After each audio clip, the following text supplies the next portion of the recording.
This is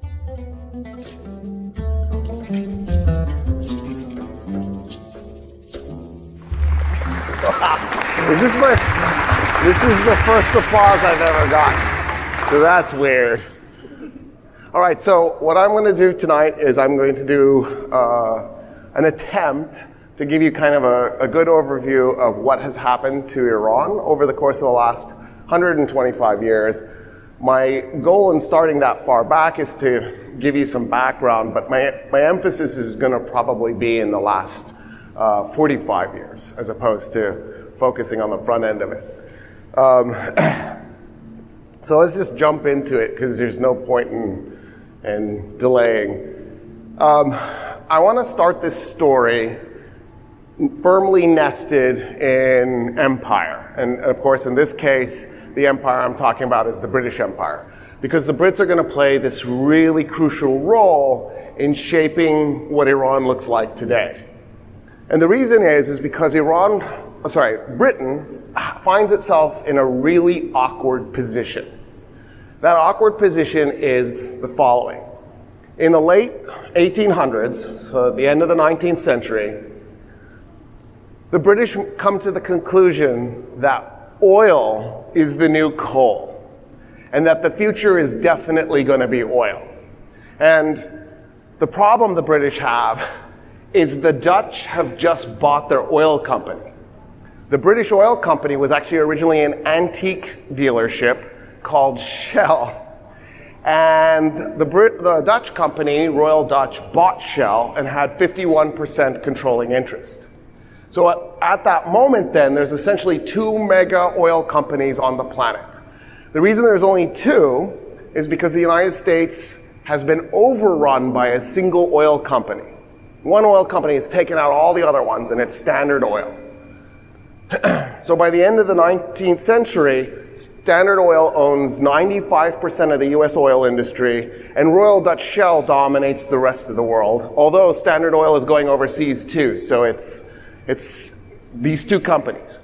Britain has had a long intertwined history with the Dutch, especially after William of Orange becomes King of England. And so it's not that the Dutch are their enemy, and of course they have a good relationship with us, so it's not that we're their enemy. They're not worried about, at some point the Dutch and the United States will betray them. They're worried about what happens if something happens to the Netherlands, what happens if the United States elects some nut job president and they derail themselves. We can't rely on others, we have to rely on ourselves. And they're thinking you can make a lot of money off of oil if we're right that oil is the future.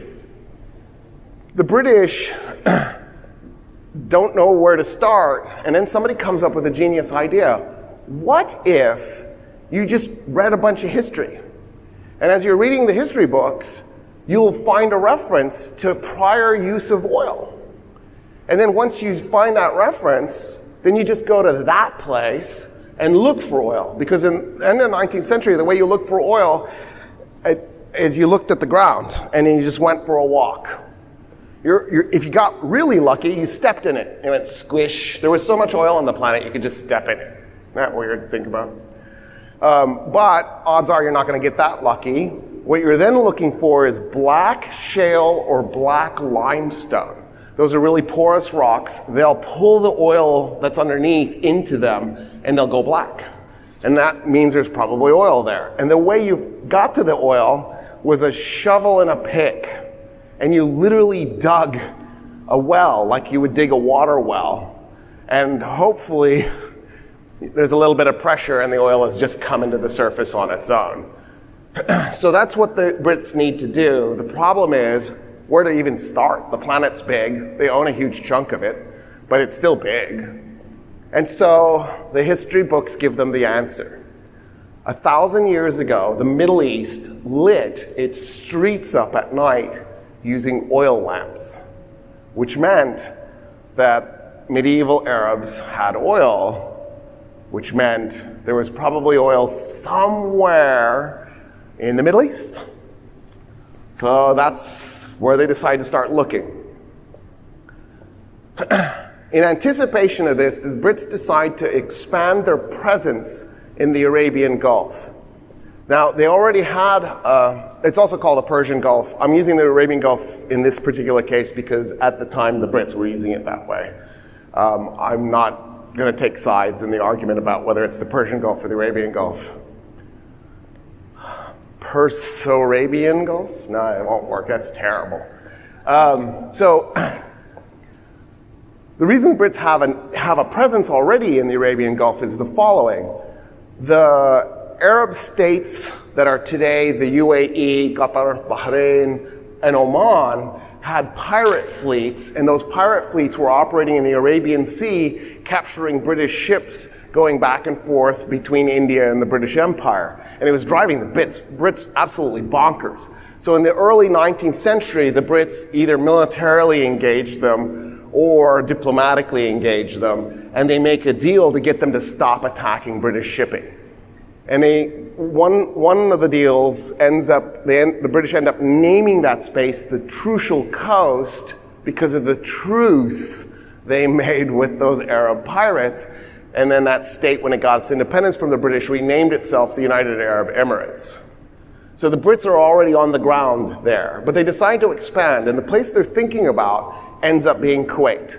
They literally carve Kuwait out of the Ottoman Empire so that they're at the top of the Arabian Gulf, right next to the mouth of the Tigris and the Euphrates, the Shatt al-Arab, where the two rivers come together. And that way they can militarily position themselves if they need to in the event they find the oil they think they might find. In 1901, a guy named Darcy approaches the Iranian government to see if he can get permission to explore for oil in southwest corner of Iran. The rulers of Iran at the time were the Qajars. The Qajars liked to spend their days in opium dens. They were really into opium. Like that was their thing. Opium in the morning, opium in the afternoon, opium in the evening. They really liked. So Darcy approaches the Iranian government, and the ruler at the time was a Qajar named Muzaffar ad-Din Shah, and he strikes a deal with him. Here's the deal. In the event that they do find oil, the Shah, the Qajar ruler of Iran, will get the equivalent in today dollars of about $2.5 million, just cash. In return, he'll also get 16% concession. So for every $100 that the British pull out of oil, the Shah will get 16 of those dollars, and the Brits get 84 of those dollars. That's an incredible deal. Like, you want Darcy negotiating every deal. We need to dig this guy up, find his DNA, and clone him. Usually it's a 50-50 split. It's Iranian oil, British effort. You split it 50-50. This is an 84-16 split. Or here's another possibility. Always negotiate with people who are high on opium. One of the two, not sure which. Darcy actually runs into a lot of trouble. He doesn't quite get what he wants in the beginning. His company is basically on the verge of going bankrupt. Long story short, they end up creating the Anglo-Persian Oil Company out of this thing, and it does find oil. Darcy was right. He was in the right place. They find oil, and they don't find a little bit. They find a lot. The Brits are filthy rich just off of this one event. They're so thrilled. It's great. It's the best thing ever. As World War I is approaching, the British realize, or they find out, that the Ottomans have just found oil. And the Ottomans have found oil in what is today northern Iraq. And so the Brits approach the Ottomans and say, look, we want that oil too. We want it all. And the Ottoman Empire goes, sorry, we already made a deal with the Germans. And so the British go, okay, we got your number. We got your number. We're going to take you down if there's ever a World War I. So the British and the French start planning for World War I. And the reason they're planning for World War I is because they're going to make it happen. The British especially are interested in this. In part because the British have a problem, another one.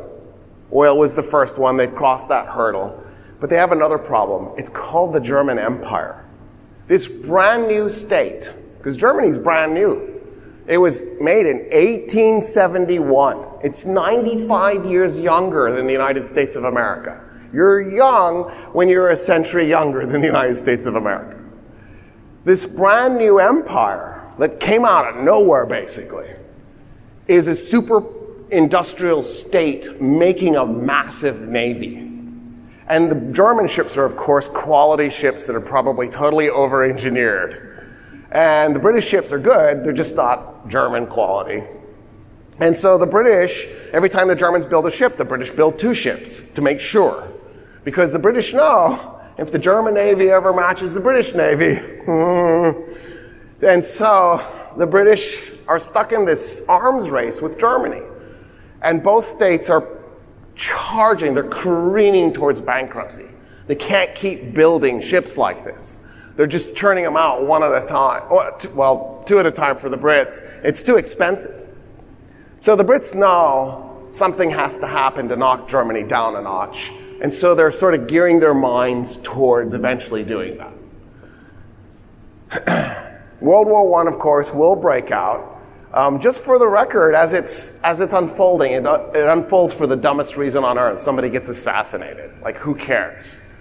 I mean, I think at the end of the day, really, that you're going to start a whole global war for 4 years that's going to kill 13 million people for one dude. Who cares? Anyway, he was Archduke. Like, forget about it. He wasn't even like an emperor or something. As the declarations of war are going back and forth, leading towards this inevitable end, is it just me or is there a feedback thing going on? No, only I hear it? What? Oh, it's the air conditioning? Okay, cool. The Kaiser realizes this is a terrible disaster mistake, and he starts trying to figure out a way to back out of it. And he's like approaching the Brits going, wait, what are we doing? Why are we doing this? And the Brits are like, no, it's too late. We're doing this. And we wanted this. This is going to happen. The British sit down with the French, and they work out a deal called Sykes-Picot. Sykes is the Brit. Picot is the French guy. They consult no one else. This is just an Anglo-French deal made in a vacuum, and even though it's going to involve a bunch of other actors. They basically whip out a crayon, they take a map of the Middle East, and they just start drawing off chunks of stuff. The Ottoman Empire is the prize. They're going to disassemble the Ottoman Empire. You got to remember, the Ottoman Empire was a global superpower at one point that was the rival of every European state and had higher tech than any European state. But the Ottoman Empire ran into a problem. And that problem really tore the Ottoman Empire up. And that problem originates in a philosophical argument that actually starts in the 11th century AD. And the argument is, how much philosophy and science and math really is enough?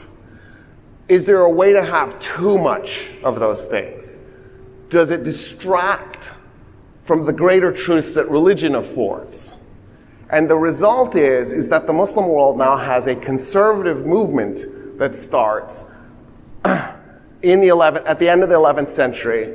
And by the time we get to the Ottoman Empire, that conservative movement is actually actively trying to stop the Ottoman Empire from innovating too quickly. So Ottoman rulers will take over, they'll try to put through a bunch of reforms because they're trying to change technology or behavior or economics or the military, and then they'll get pushed back, mostly from the military, and their reforms will go nowhere. And so the Ottoman Empire gets bogged down in this argument about whether religion should be at the center of this or politics should be at the center of this. And as a result, the Ottoman Empire starts to fall behind Europe instead of staying ahead of Europe. By the time we get to World War I, the Ottoman Empire is the old man, right? It's done, it's finished itself. It's shrunk dramatically. It doesn't have the tech to keep up. Here, let me give you a taste of what I mean by this. Not only did the Ottomans put Vienna under siege twice, the second time Vienna was done. The Ottomans almost took over Austria. Like, it's insane. What was to stop them from just plowing through the Holy Roman Empire after that, taking out Italy? Austria was the linchpin. If they could grab Italy, the rest of Europe was wide open. It was Polish knights who actually wore wings as part of their uniform, who charge into battle at the last minute and save the day. Like, it needs to be a movie. I'm sure it is, but it needs to be a movie of quality. Let's do that. In the year 1700, as Prussia is redesigning itself, because it's merging with the Kingdom of Brandenburg, it actually had it. They're trying to figure out what Germany is going to look like in the year 1700, and they decide they're going to move the capital to Königsberg, which is outside of the Holy Roman Empire, so that the Kingdom of Prussia, which will include territory inside the Holy Roman Empire, namely Berlin and Brandenburg and that territory, that new state will be independent of the Holy Roman Emperor because it'll be outside. It needs a military, and it needs a really nice one. And they know that this Prussian military has to be really high quality because they're so severely outnumbered. So they send their officer corps to the Ottoman Empire to train with the Janissaries, because the Ottomans, they were the best soldier man for man. What you think of as Prussian military tradition largely comes out of this experience of these German officers training in the Ottoman Empire and taking those techniques back to Prussia and then Germanizing them. And before you know it, we have Bewegungskrieg. And the next thing you know, there's a Germany in 1871. So, it's way past that now. It's World War I. The Ottoman Empire has ruined itself with this anti-intellectual, anti-innovation sentiment. This conservative, let's just focus on religion, let's not advance ourselves technologically, culturally, and economically. Sounds familiar. So, I didn't mean to bring that to too contemporary. But there is a lesson here, I think. The British are going to carve off, when they got their crayon out and they got the map, they're going to carve off the western end of Turkey, so Izmir, and they're going to give that to Greece. They didn't tell the Greeks they were doing this, they're just doing it. So that's going to happen. They then take Palestine and what is today Jordan, and they draw that off, and that's going to go to the British. Syria and what is today Lebanon is going to go to the French. They actually originally drew Iraq for the French, because that way the French could have the northern Iraqi oil fields. That was the compromise with the French. And then came Iran. Now, Iran was not part of the Ottoman Empire. It was a separate independent state, but the British wanted to do Iran also. So they drew a line through the middle of Iran and split it into North Iran and South Iran. And the British were going to take South Iran and the Russians were going to take North Iran. And the British know that the Russians are willing to do this because it's something that's already happened where the British got the Russians to help them. So I need to roll the clock back just a bit. So in 1906, Iran got this fabulous idea. Really, the movement, I guess, started in 1905, but by 1906, this movement is taken off. And here's what Iran has in mind. It wants to become a democracy. The Iranians decide to make a play for democracy. In 1906, Muzaffar ad-Din Shah, the high as a kite opium Qajar ruler of Iran that did the 84% concession to the British, where he got 16%. That guy ends up signing basically a compromise with the pro-democracy movement to create the Majlis. The Majlis is Iran's parliament. So now Iran has a parliament with a prime minister. And then he dies the next year. But the British don't want Iran to have a democracy. The British are horrified at the prospect of Iran having a democracy. Because what happens if the Iranian people at some point down the road figure out that this oil concession in Khuzestan, in the southwest part of Iran, is a catastrophe for the Iranian people. They're literally giving their oil away. It's not even a 50-50 concession. If they figure this out, what's to prevent the Iranian democracy from voting to change this? So the British decide they need to do what every good empire does and destroy democracies in third world countries. Right? That's what you do. Oh no, brown and black people are getting a democracy. No, that's wrong. We got to stop that. Stop that now. So the British figure the weak piece in Iran, in the Iranian state, is the clergy. Because the clergy are also not sure they want a democracy. So the British start funding the clergy and paying the clergy off with the hope that the clerics will help derail Iran's democracy. But that's not all. The British also then go to the Russians and go, how do you feel about invading from the north? We'll come in from the south. Let's just tear the place up a little bit, cause some harm, some pain, some suffering. We've got the clerics on our side, and maybe we can topple the democracy. It's a long story, and I probably should do it, but we're not going to. And I just give you the sort of the nutshell end to this.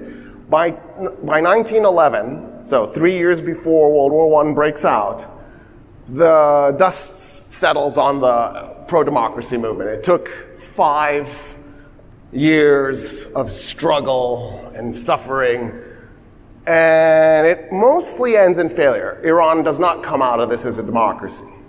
But the seeds were planted. And one of the things that came out of this, first of all, the guy who replaces Muzaffar ad-Din Shah actually ends up getting toppled in 1909, Muhammad Ali Shah, and he's replaced by Ahmad Shah, who will be, just spoiler alert, the last Qajar ruler of Iran. He's the beginning of the end. 1909 is when he takes over. The revolutionary movement to democratize Iran finishes in 1911 with a constitutional monarchy. They end up with a constitution. They've codified the fact that there's a parliament. It's just not a very democratic system. But they've got the pieces to make one down the road. In other words, this is maybe a good first step, even if it wasn't a perfect first step. So now, back to World War I. So the British think, yeah, we've got the Russians. They'll just come on in on our side. They'll take the northern half of Iran. They're interested in it. We'll take the southern half. That's where the oil is. The Russians probably don't know. And it'll be perfect.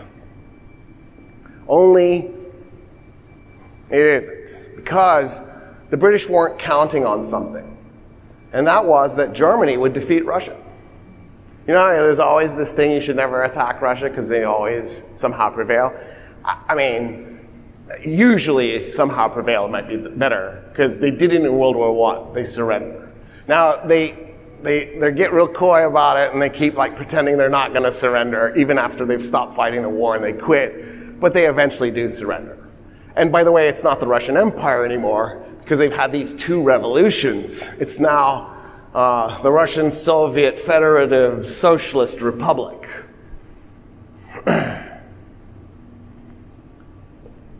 And so when the war ends, when it's 1918 and the Germans have finally surrendered, the British are like, even if the Russians were willing to do it, we can't work with them because they're communist.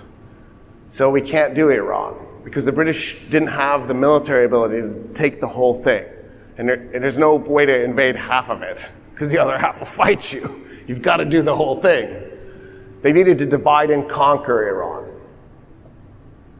So the Brits go, oh, oops, sorry, France, I guess you're not getting Iraq. That's ours. We need that oil. And they switch the Sykes-Picot deal. The French go, whatever, and they go along with it. And so the Ottoman Empire gets carved up. The Greeks are, of course, thrilled to find out that they're getting the Western peace. They send soldiers into Izmir. They begin committing acts of genocide against the Turks because they're trying to ethnically cleanse it. It's a nightmare disaster. And you think, why are you doing this? The Italians moved into the coastal region on the southern part of Turkey. They're thrilled. They're like, wow, look at all this free real estate. We did poorly in World War I, but we picked the right side. You know, it's okay to kind of lose militarily as long as you're on the right side. And of course, the Ottoman Empire recovers. It drives the Greeks and the Italians out. It even gets a concession from the French so that Antioch won't be in Syria, and they pull it into Turkey. So it doesn't end up quite with the exact crayon-drawn border that the British and the French had come up with. There's a little modification. For Iran, right, it's a sigh of relief they didn't get conquered. Iran has the glory of being one of the only states on the planet to not get colonized by Europe. There aren't many, right? Liberia is one of them. Now, Liberia did get colonized, but ironically enough, it got colonized by African Americans returning to Africa. And the United States sort of put a protectorate over it so that nobody would mess with it.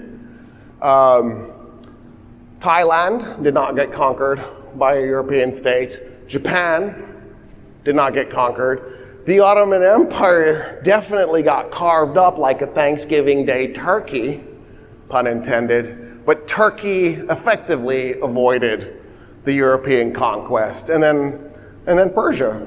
That's it, because even right at the end, right before World War II, Ethiopia gets conquered briefly by the Italians.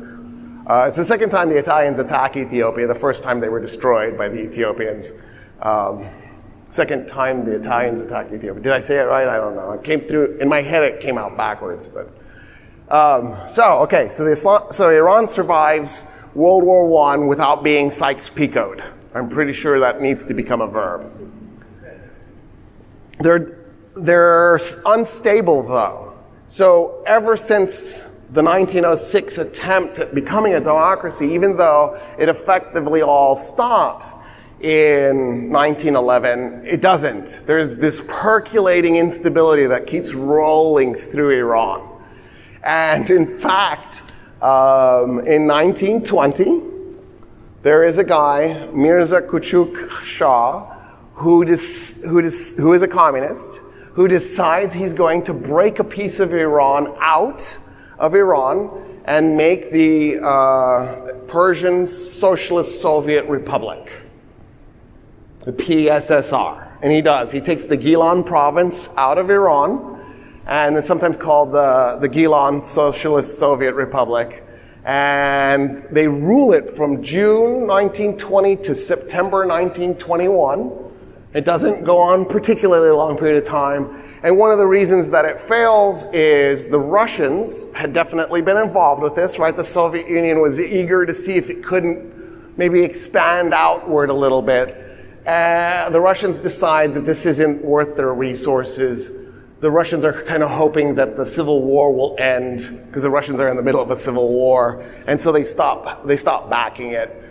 And the Persian Socialist Soviet Republic ends after a year and a half. But it's in that span of time, in that year and a half span of time, that a major political shift takes place. Earlier in 1921, Reza Shah Pahlavi, who was a Cossack. So when you think of Cossacks, you probably think of Russians and cavalry units charging in and slaughtering peasants. I need you to have that image, but put him in Iran, because it's the same thing. He's a Cossack, and he's in command of a Cossack unit in Qazvin. And he is sick and tired of the complete chaos that Iran is in. So he takes his unit, he takes command of his unit, and he actually marches to Tehran, and they capture it. They capture the capital of Iran. He topples the existing government. He replaces the prime minister with his guy, Tabatabai, and he becomes the commander-in-chief of the Iranian army, Iranian military. And then 2 years later, he replaces the prime minister because he starts arguing with him, and he becomes the prime minister. And then in 1925, so 2 years after that, he's in a position now where he can make a serious move and take more control over Iran. Reza Shah has in mind that he's going to become the Ataturk of Iran. So Ataturk, after the Ottoman Empire was disassembled, he decided okay, there's no more Ottoman Empire, we're now Turkey, and then he decided, I'm going to modernize it in my own image. And I'm going to take Turkey and make it into this new thing. I'm going to change the letters it uses to write its language. I'm going to change the language. Ataturk ordered that Turkish be purged of its Arabic and Persian words. And it had a lot of Arabic and Persian. And then they switched the alphabet from Arabic alphabet to the Latin alphabet. So Turks today can't read any of their literature that's more than 100 years old because, first of all, the letters are unrecognizable to them. But even if they get past that and learn the Arabic letters, they have to now learn these Arabic and Persian words that have been deleted from their language. Reza Shah maybe isn't planning to go that far, but what he does want to do is dramatically change Persia so that it's no longer this third world country that's backwards, that isn't modernized. He wants to advance it. His original position, his original goal, his original objective was to do like Turkey and create a republic. But he ran head on into the clergy. The clerics did not want this democracy thing. They were just against it every step of the way. They were like, what will the people decide? We don't want this. And he had a problem with the British. The British made it also very clear that they simply did not want Iran to become a democracy.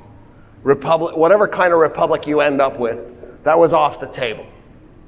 And so, in the end, he yields to pressure from the clerics and from the British, and he goes to the Majlis, he goes to Parliament and says, we got to do something, we've got to have a stable state. It seems to me the only way forward is monarchy. Make me Shah. And they do. And they replace out Ahmed Shah, and that's the end of the Qajars. Ahmed Shah is the last Qajar ruler. Reza Shah Pahlavi becomes the first Pahlavi Shah of Iran. And he begins the modernization process. As a monarch, he has a lot more control over exactly how this unfolds, but it also means the people have little control over how this unfolds. It's really just him making the decisions, him and then the rubber stamp parliament. And then things go wrong. There's this catastrophic event that has global repercussions that we're still dealing with called World War II. And he probably would have been okay, except the Germans got this crazy idea that 70 million people could attack 170 million people and somehow defeat the 170 million people with inferior tanks and an inferior air force. Just to give you an idea how insane this is, when the German army was lined up against the Russians, actually, let's just do Operation Barbarossa because I don't want to make it too complicated. There were 5,000 German tanks in Operation Barbarossa, 3,500 when they lined up, and then they got 1,500 reinforcements throughout 1941. So it ends up 5,000. The Russians had 22,000 tanks. 2,000 of the Russian 22,000 tanks were superior to everything the Germans had. I know. The Germans make everything better. Not then, not tanks. The Russians had KV-1s and T-34s, and they were better than anything the Germans had to field. In other words, the Russians should have destroyed the Germans in Operation Barbarossa. It should have been an annihilation. It was the Russians who got the annihilation, not the Germans. It makes no sense when you look at the numbers and you look at the technology involved.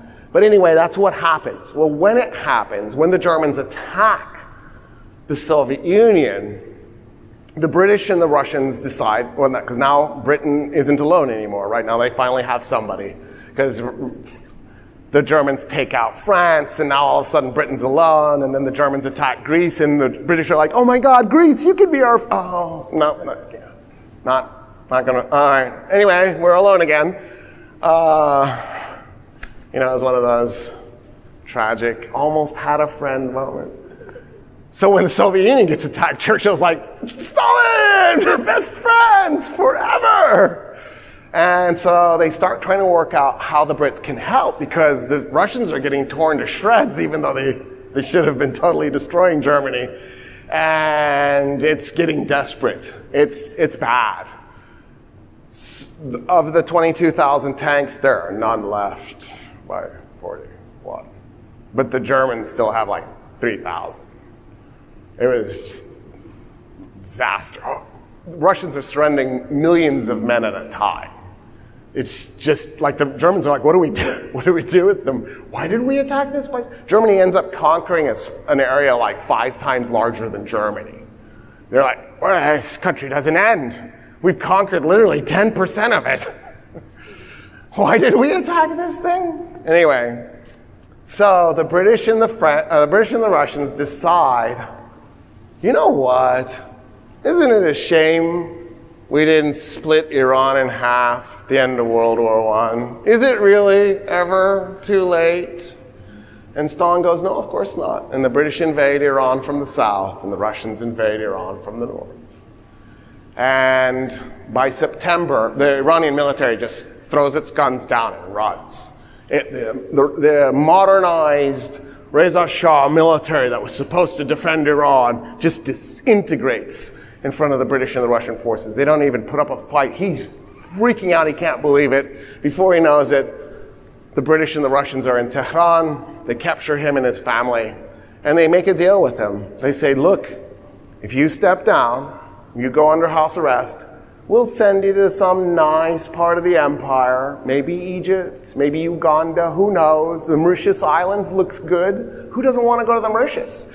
And then we'll let your family live. In fact, we'll let your son become the Shah of Iran. And Reza Shah goes, what choice do I have? My army didn't fight. And he abdicates. And I think it was September, well, maybe it was later. Yeah, sometime late 1941, since I'm not drawing the right month. Now his son is in charge. His son ends up just being called the Shah. So he's in.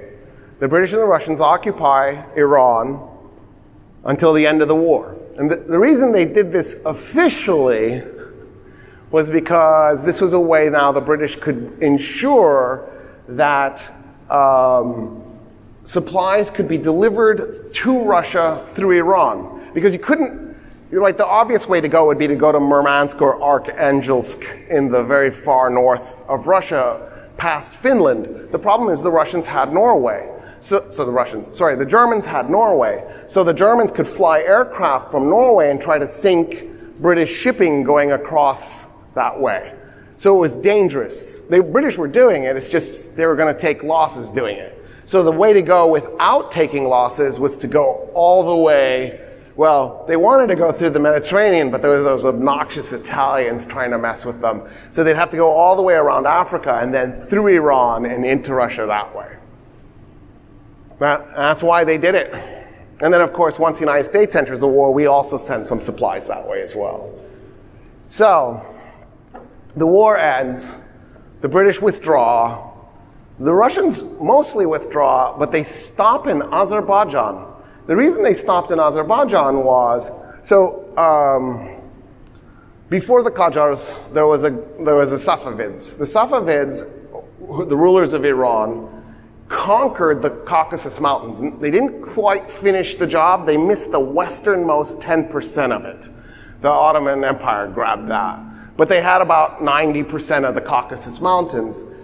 Well, during the Napoleonic Wars, and then again a little bit afterwards in the 1820s, the Russian Empire attacked the Qajars, because the Qajars took over by this point. The Safavids were no longer in charge. And they carved off the Persian Empire's Caucasus region. Well, when they did that, there was a territory inside Iran called Azerbaijan, and the Russians split it in half. And so the Russians took the northern half of Azerbaijan and left the southern half of Azerbaijan in Iran. The Azeris are Turks. So the Russians at the end of the war are like, you know what, let's just put Azerbaijan together. And in that way, the Azerbaijani Soviet Socialist Republic will be whole because it'll be both the north and the south. For the record, Turks are about 18% of Iran's population. Iran's about 60% Persian. It's about 2% Arab, about 10% Kurdish, about 2% Baluchi, and then 2% if you take the Armenians, the Georgians, the Circassians, and the Assyrians and put them together. They're another 2 or so percent. So Iran's actually quite diverse. Ethno-linguistically, the Baluchis, the Iranians, and the Kurds are related to each other. They speak Persian languages from the Persian Indian language group. The Indus River is effectively the boundary between the Persian languages and the Indian languages, from the Aryan language groups. This drives Indians nuts, but I gotta do it. So the Aryans conquered most of India and brought Aryan languages with them. There's this Indian nationalist movement that says, no, the Aryans were always there. That doesn't make sense, but go ahead. I have a lot of Indian viewers. They're raging right now, but we turned off the ability to comment, so that's perfect. I love my Indian viewers, so this is just me. It's okay. The Aryans also conquered Europe. Like, there's no shame in this. They're the guys who domesticated the horse. They get to conquer a huge chunk of land because they domesticated the horse, the greatest weapon in human history. You gotta love the horse. Like, there was such a good weapon, we were still using it in World War II. Not the US and Great Britain. They were the first countries to jettison the horse. We did it with Gatling guns. We just took the Army's horse out into the middle of nowhere, Montana, and shot them to death. But we did it, and we switched over to trucks. But Germans, the Russians, the Italians, the French, everybody else is still using the horse in World War II. Isn't that crazy? It's hard to comprehend. Wait a minute, so there was nukes? Yeah, and the horse. Feels like it doesn't, but you had tanks, but we also had horses. Anyway. It's cool though when you think about it. It's like this clash between this ancient world and this high-tech world. We should bring the horse back. Why did we shoot the horses, you asked? That's a great question. Nobody actually asked that. I just decided to answer it. Because it's capitalism. If we had sold the horses, it would have crashed their value, and it would have pissed off all the horse breeders. So if we had sold it for meat, it would have crashed the value of meat. So the only thing to do is shoot them. Right? No, this is capitalism. I don't know why you're looking at me like that. It's weird. It's how this works. What we don't sell, we shoot. It's the economic system. It is. All right, so it's the Russians are holding on to Azerbaijan. They're planning to put it back together. In 1946, the United States goes, give it back to Iran. And the Russians go, but why? It's not fair to the Azerbaijanis. They should be reunited. We go, we'll nuke you. They go, okay, here we go. And that was it. Because that was the time period where we threatened to nuke everybody at the drop of a hat. The United States kept doing that right up until like 1960-something. 63, I feel like is a good number. I'm just a random number. We just, drop of a hat, we're like, you know what, we'll nuke you. And everybody walked away. 1958, we threatened to nuke Iraq. So, Iran is back intact. The war is over. It's 46. And the Iranians get that idea again. What if we did democracy? Talk about stubborn. Like, when are you going to get it through your head that you're not going to do democracy because the British or the Americans are going to stop you? In 1951, Iran has as its new prime minister a guy named Mossadegh. Mossadegh is going to do it. He's the architect of this. He wants to modernize Iran, so he's going to pick up Reza Shah's banner. He's also going to try to fulfill its deep desire to be this democracy. So he's going to try and do both of those things. He knows there's no doing it without that oil. He needs the oil because he needs the money. Because how are you going to build the infrastructure to create a modern society without money? Right? Look at Texas. It's literally crumbling. Why? Because the rich don't pay taxes. There's no money for infrastructure. There's no money for development. We are billions of dollars behind in Texas on infrastructure. Billions. Like if we started right now, it would take us years to catch up. Don't worry, crumbled bridges are fantastic. You can totally still cross them. I have a picture in my office of Russian soldiers and American soldiers reaching across the Elbe River because they're on a bridge. The bridge is smashed to pieces, but there they are like, oh, because they want to shake hands because, right, they've met, the two armies have met. It's the end of World War II. It's like May 7, 1945. See, it's a smashed bridge, it works. Well, you gotta be so picky. So, Mossadegh decides the number one threat that he has is the Brits. So before he can do any move, he shuts down the British embassy. Why the British embassy? Well, because embassies are sovereign territory of the country that's hosted. So the British embassy is actually the United Kingdom. It's not Iran. And diplomats get diplomatic immunity. So, your spies are your diplomats, and they freely operate out of your sovereign territory, the embassy. So if you're worried that spies are going to topple your government, shut down that embassy. So that's what he does. He shuts it down. And then he goes to the Anglo-Iranian oil company. It changed its name from Anglo-Persian to Anglo-Iranian because part of the modernization Reza Shah does is he switches the name from Persia to Iran. For the record, for etymology purposes, just because these things matter, the original name of Iran was Iran. Iran is the original name. Iran was the Persian word for Aryan. They were the Aryans. By the way, there's another country on earth named Aryan. It's not just Iran. Ern. E-I-R-E, Ern. Ireland. Ireland is literally Aryan. So there's two Aryans on earth. It's Iran and Ireland. Isn't that cool? And so what happened was the Greeks, of course this is going to go to the Greeks, it has to. We had to bring the Greeks in somehow. The Greeks believed that Perseus, the son of Zeus, married Cassiopeia, the daughter of Andromeda. Isn't that cool? They're marrying constellations. And their children are the Persians. And that's why they're called the Persians. They're named after Perseus, the son of Zeus. Isn't that cool? Andromeda was the queen of Ethiopia. So Zeus's son and the Ethiopian princess, they together produced the Persians, according to the Greeks. Hence the name Persia after Perseus. So Persia became the name, but it was the foreigner name. And so Reza Shah wanted to go back to the original, actual Iranian name. And that's why he picks Iran.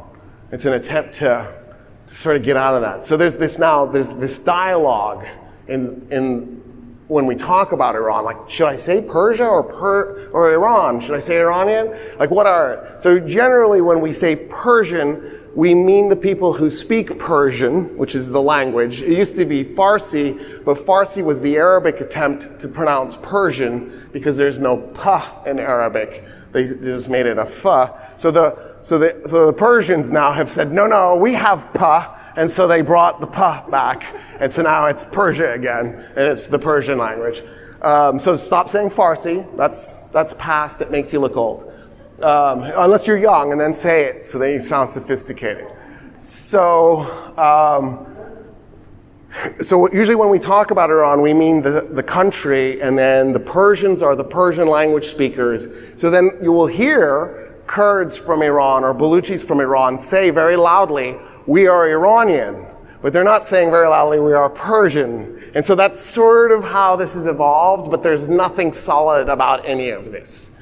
This is just sort of a superimposition. For the record, if you're Baluchi, Dari, Tajik, If you're from Western Pakistan, and then all Kurdish, Iranian, that's the Iranian language group. So there is actually real connectivity there.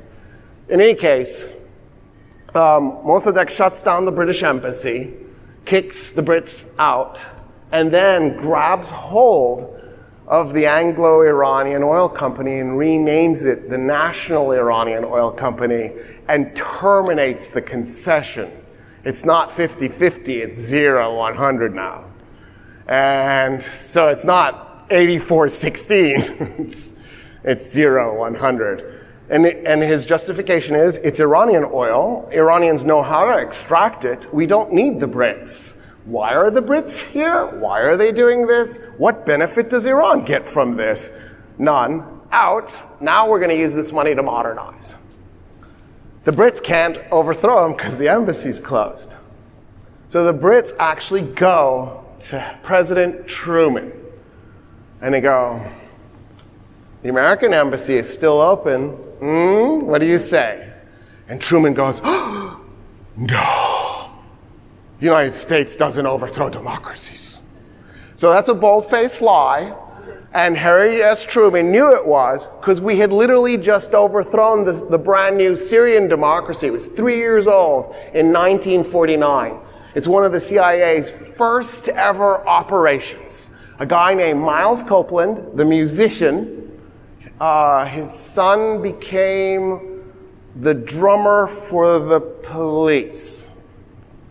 So, just to connect some weird dots, Miles Copeland, the jazz musician, the white jazz musician, I didn't want you thinking that suddenly the CIA had like black operatives working in Syria. He overthrows the Syrian government of al-Quwatli 3 years in, and it plunges Syria into nightmare chaos. Over the next 9 years, they'll have 11 governments. The only thing that stops it from being even worse is al-Quwatli somehow gets back into power, stabilizes Syria, and then goes to the president of Egypt and goes, if you don't annex us right now, the communists are going to take over, and Egypt annexes Syria. Like, that's how bad the overthrow event was. It destroyed the Syrian state. It couldn't function anymore. So Truman did overthrow democracies, just for clarity's sake, but he turns to the Brits and he goes, we don't do that. Eisenhower is running for office the next year. It's 1952. Eisenhower's going to win. Eisenhower is a supreme Allied commander in World War II. Eisenhower's going to win. Everybody loved Ike. I mean, that was his slogan. I like Ike, right? Everybody loved Ike. They didn't like him. They loved him. So he was going to win. The Democrats approached him at the same time as the Republicans and said, would you run for president as our candidate? And he went, I don't know what party I belong to. I have an idea. I'm going to go out into the mountains and hang out in a cabin for a while. I'll get back to you. He came back from the mountains. He goes, I'm a Republican. Many Democrats are still weeping to this day. Eisenhower is approached by the Brits before he's even become president.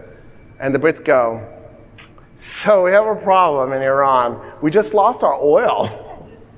We don't know how God put it underneath Khuzestan like that. That just seems unfair. But we've been pumping it out of Khuzestan as fast as we can, but we didn't get all of it. And Eisenhower goes, I got you. We got through World War II together. Don't worry about it.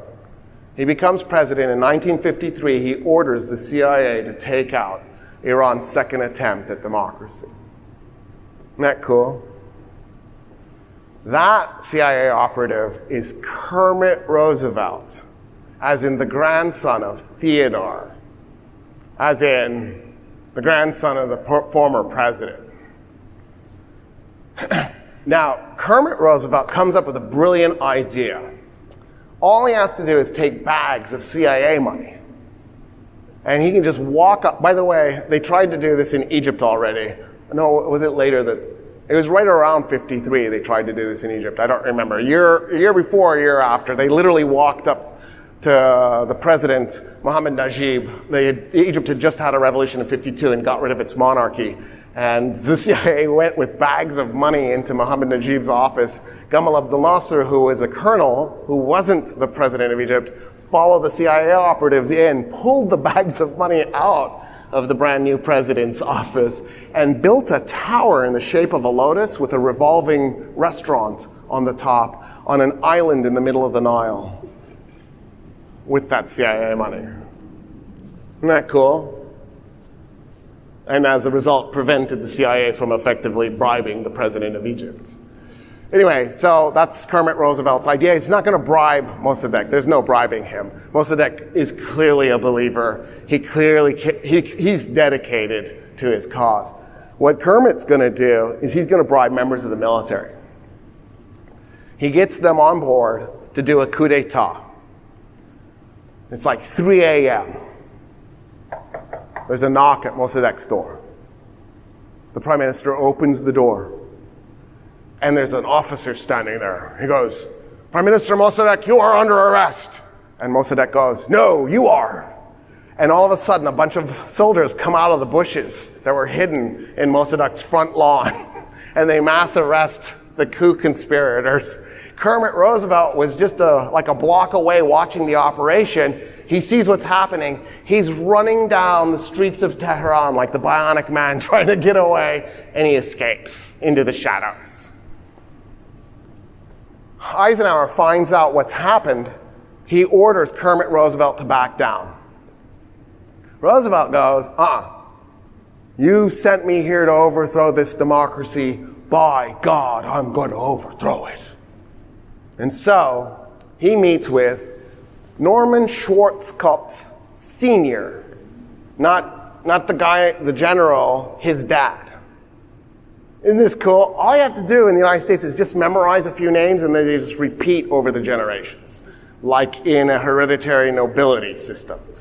Like here, it's everything. It's not just generals and politicians. You know, like the USS McCain, it's not named after Senator John McCain, it's his dad. You know what I mean? Like, you don't have to do Hollywood. Find your favorite Hollywood actor or actress. I bet their dad or mom was a Hollywood actor or actress. Do it. Do it as a little thing. You'll see. It's all hereditary. Anyway, so he goes to Norman Schwarzkopf Sr., who was a merchant who traded with Middle Eastern countries. And he goes, "You know the Iranian people. What should I do? I don't know what to do. I'm hosed. I'm actually rogue right now because I've been ordered to stand down. How do I pull this off?" And Schwarzkopf says, "Dude, you've got bags of money, right?" He's like, "Yeah. What do I do with it?" Schwarzkopf goes, "Go and hire the day laborers from the corner." And Roosevelt goes, "To do what?" And then Schwarzkopf says, "Pro-Mossadegh rallies." Roosevelt's like, "You're insane. Why would I have him do pro-Mossadegh rallies? I'm trying to overthrow Mossadegh." "Yeah, after the rally, have them go on a rampage and loot stuff, smash out windows, steal things from stores, flip over cars, set things on fire." And Roosevelt goes, "You're a genius." And so that's what they do. The CIA starts hiring day laborers to do these pro-Mossadegh rallies and then trash Tehran. And they do it day after day. And Mossadegh keeps getting up in front of the country and going, "What are you doing? If you're my people, why are you trashing our country? I'm trying to modernize our country. Stop ending your rallies with rally in favor of me. I love it. Who doesn't love that? Don't break anything. Why are you breaking things?" And they do this until the military's had enough. The military does a coup d'etat. And Iran's second democracy goes down in a ball of flames. At that point then, the Shah, Mohammad Reza Pahlavi, is in position as the monarch to basically take over. So that thing where the Majlis and the prime minister were going to be in charge evaporates. And for the next 25 and a half years, then, the Shah becomes the tyrant ruling Iran. He is not kind.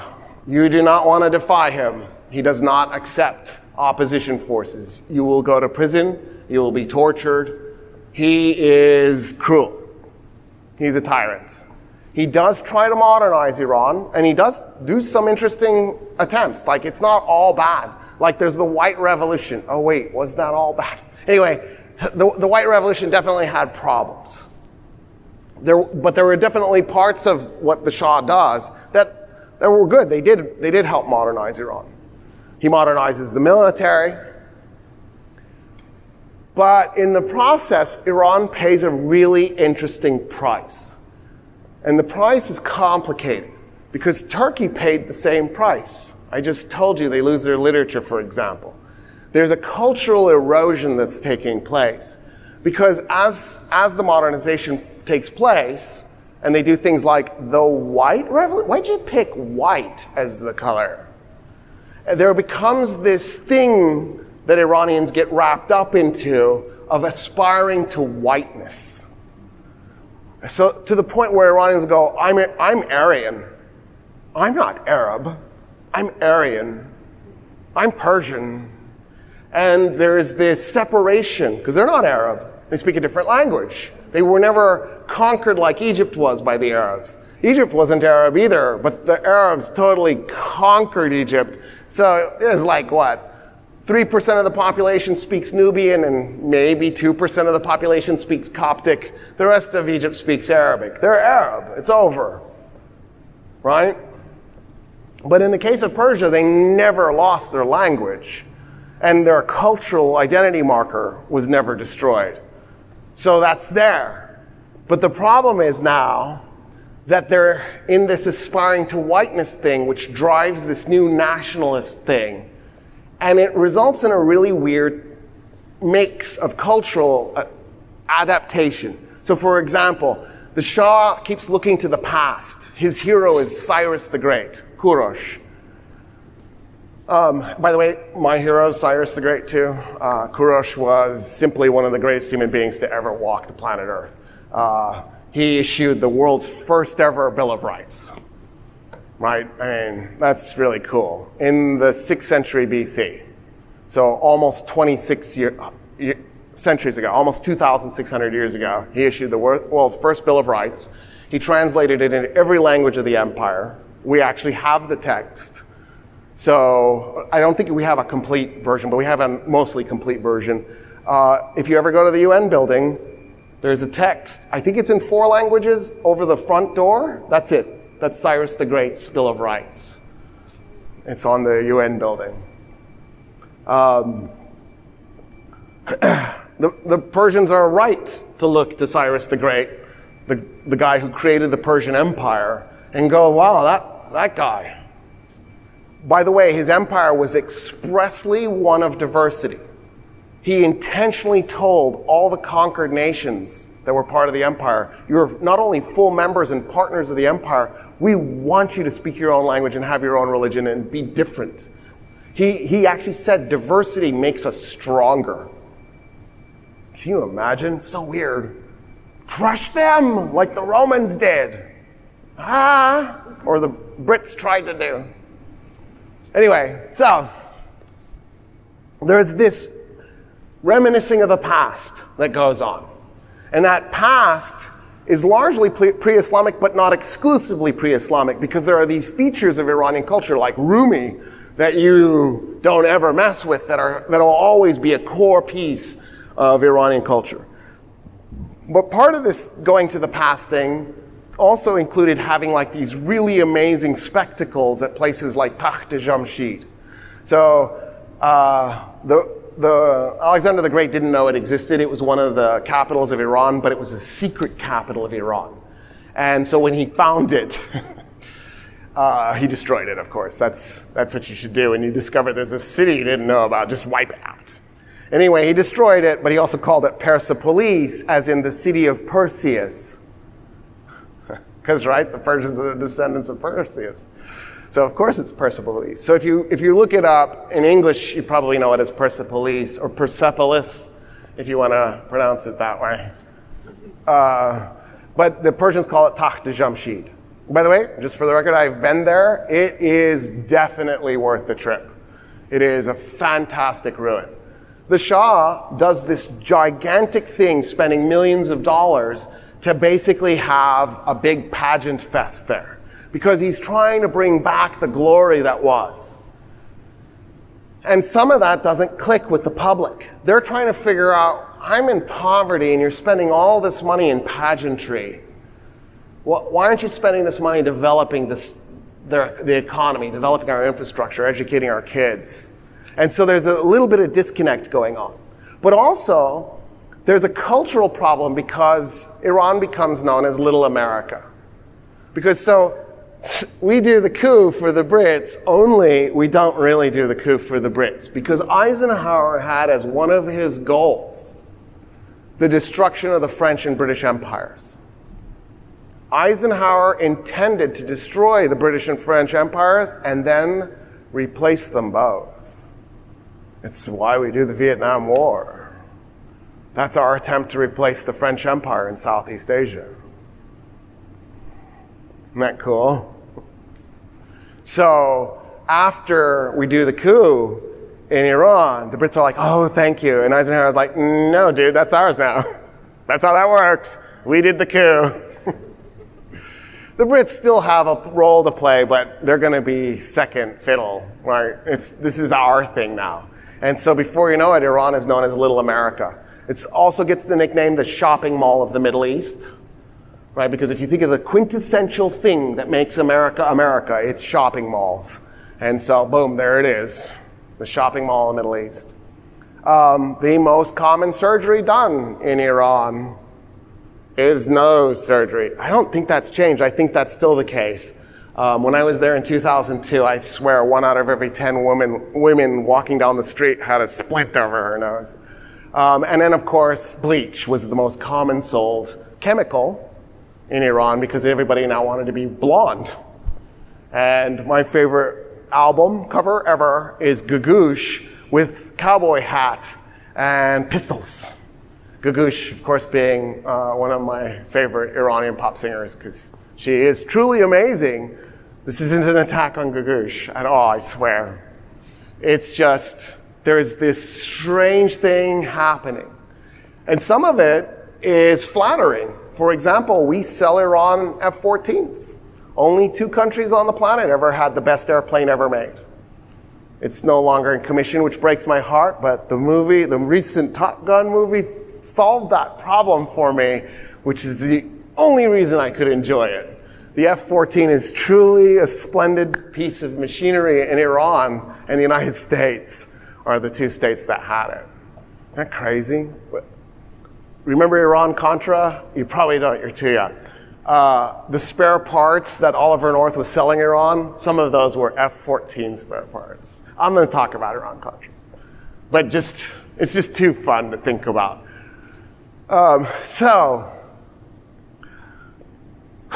The Shah starts to run into trouble. His status in the state is unpopular. He is a tyrant. He's been too rough with the Iranian people. He's been too hard on opposition forces. And the reason that he has to be is, you're not going to believe this, the Iranians still want to do democracy. And they've got this monarch who's saying no. And they're not okay with no. They're not taking no as an answer. And this is causing this constant struggle. And so Carter becomes president. James Earl Carter, known as Jimmy, that guy. And Carter looks at the Shah and goes, it's time to liberalize. It's time. You need to start making steps in that direction. So the Shah goes, okay, what choice do I have? I have to do what the President of the United States says. So he starts opening up press. And while the press is going nuts, anti-Shah everything. It's crazy. It's full on.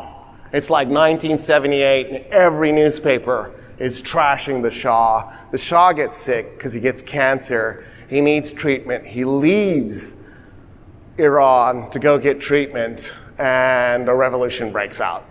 And in spring of 1979, the Shah's toppled. He ends up in Panama at one point. He finally gets to Egypt, where he dies, where he's buried, where his dad's buried, because after the British shuffled his dad around, they buried him in Egypt. Although now there seems to be some evidence that maybe he was actually buried in Iran. Anyway, who knows where he is? But his son is in Egypt for sure. That's clear. By the way, in the beginning part of the Shah's reign, there was actually conversations about like how are we going to do this? How are we going to make this work? And there was a lot of pressure put on him to do like a traditional style. Let's get alliances going. And so he actually married an Egyptian princess, Fawzia, with the goal of then kind of cementing this Egyptian alliance with Iran, because Turkey, Iran, Iraq, and Pakistan had formed a formal alliance, and they were trying to figure out how to get Egypt into it.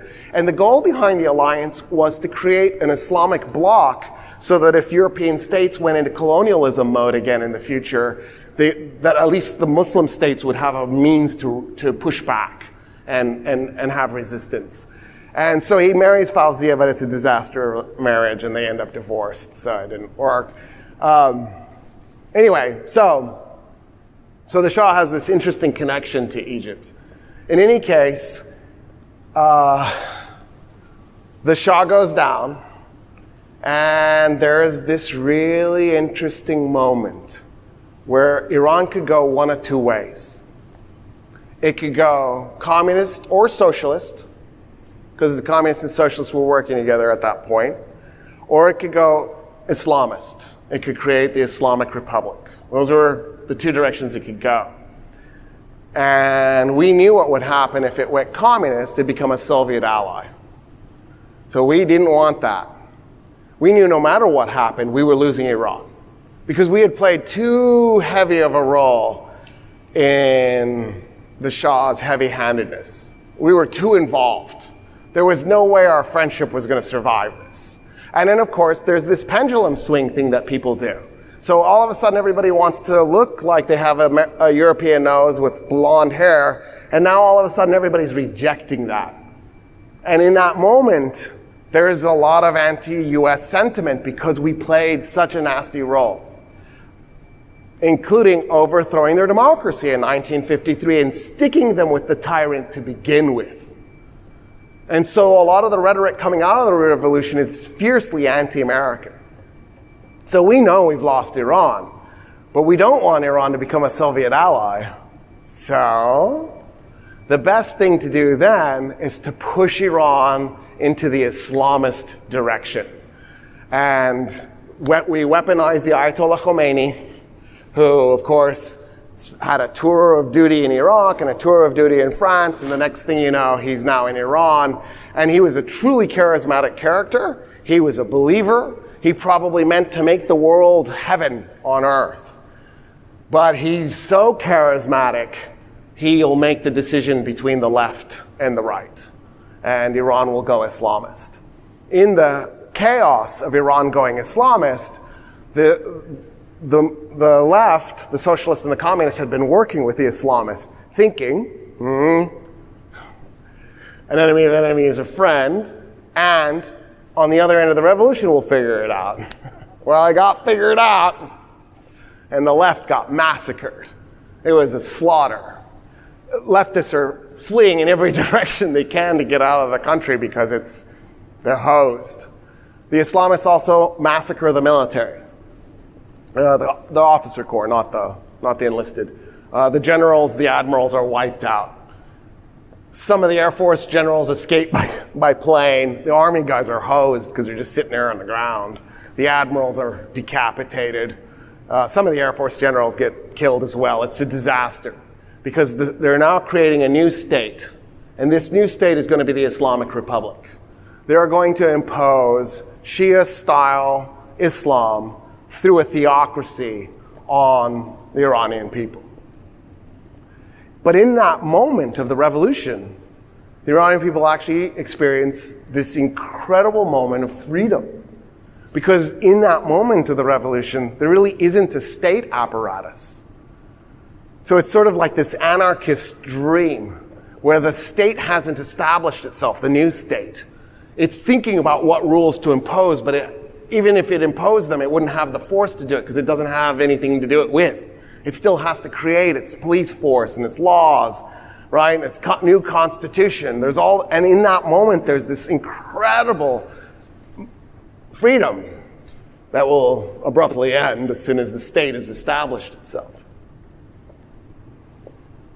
In that same year, 1979, a group of college students get a crazy idea. What if we broke into, this is what they're saying, this is their dialogue, the U.S. Embassy, and we could get a hold of the CIA documents that show that the U.S. overthrew the democracy in 1953. Then we could show the world, and maybe the United States would apologize for it. And then we could start healing from this wound. And so a group of college students start heading to the U.S. Embassy. Well, most of the U.S. Embassy staff had already been evacuated. There were like 4 civilians left at that point, and they get word that the students are coming and they escape to the Canadian Embassy. But there's 66 CIA operatives still there because Iran wasn't just the headquarters for the CIA operations in Iran. Iran was the headquarters for CIA operations in Asia. So basically everything from Turkey to China operated out of Tehran, to the point where we had the minting plates for $20 bills there. So San Francisco, Denver, Philadelphia, and Tehran. That's where we minted US money. Those are the official mints. Isn't that cool? Because the CIA needed the cash, right? When it's overthrowing democracies, that's not cheap. You gotta pay for that stuff. $20 bills are a fantastic way to pay for everything, it turns out. And so that's what they did. When we were doing the Sunni awakening in Iraq, we literally had boxes of $20 bills, and we just drive around with forklifts delivering these crates of $20 bills. I don't know what it is about $20 bills, but so that's the thing. I think it's easier to buy AK-47s with them for some reason. Not sure. So, the brand new Islamic Republic that doesn't want anything to do with what the students are about to do calls the U.S. Embassy, because the U.S. Embassy is officially United States of America. So as soon as those kids climb over the wall, they're in the United States of America trespassing. This is an international incident. And so they call the embassy. They're like, dude, get the rest of your staff out. What are you doing there? And the CIA guys are like, nothing, as they're shredding the documents. They got to stay there. They got to get everything shredded. And so they're just sitting there at the shredders going, we're just going to stay here a little longer. The Iranian government's like, no, you got to go. What are you doing? They're obeying orders. The students climb over the wall and they capture the 66 CIA operatives in the act of shredding the documents. They had already gotten a bunch of the documents shredded. Those college students shove those shredded documents in garbage bags. They walk over to the nearby middle schools and high schools. They go, you guys like making puzzles, right? And they put the documents back together. In our words, piece by piece, we document how Kermit Roosevelt overthrew the democracy in 1953. The students go, here it is. They make copies, give it for free to the whole world. Too bad there wasn't an internet back then. They'd have loved that. They give it away to the whole world, free documents. And then they go, okay, President Carter, go ahead, apologize. No way. We're the United States of America. Even though we've lost wars, we'll never admit it. And we're definitely never going to apologize. And so we refused. Carter wasn't going to do it. So the students said, we won't release the hostages until you do. Carter's like, I don't care. Don't. Keep them there, just CIA operatives. No one cares. And then the students go, but you know what else we have? We have the names of all your operatives in China, and in Southeast Asia, and in India, and in Pakistan. And you sure you don't want to apologize? And Carter didn't do it. And so they published all of it. In an instant, the CIA is massacred. Not literally, they just had to pull all their operatives out of the field because now the Chinese knew their name and where they were. Now everybody knew their names and where they were. And so the CIA had to start over, just like we had to do in Russia, right? October 2021, the CIA admitted that their assets in Russia were wiped out. It's amazing. I wonder where those documents came from that detailed out the location and names of all those assets. Let me think. Where could those documents have come from? Anyway, wonder. So, there's no denying what we did, but we're not going to apologize for it, and we're not going to get the hostages released. And so, time's passing. Ted Koppel creates a new TV show, Nightline. It's going to be at night. He's going to have like fun music to start the show, and then every show is going to start with how many days the innocent victim hostages have been held in captivity in Iran. And it became like this clock measuring time. And Carter's popularity rating just kept going down, down, down. So Carter, in desperation, decides to do a military operation. He's going to send helicopters in to do a rescue. And the helicopters are flying across Iran, and then they got to do mid-air refueling. That sounds like an awful idea. I know we were good at doing it now, but it turned out it was an awful idea. Two of the helicopters collide. They go down, and there's not enough helicopters now to complete the mission, so they have to abort and come back. And so now the Iranians are like dancing on these burnt-out helicopters. And Carter's popularity plunges even faster now. And then came rumors of the October surprise. By this point, the hostages are like held for a year. And there was talk that Carter had done it. He had successfully negotiated the release of the hostages. And now they were going to get released October 1980. November 1980 is the Reagan-Carter election. And so,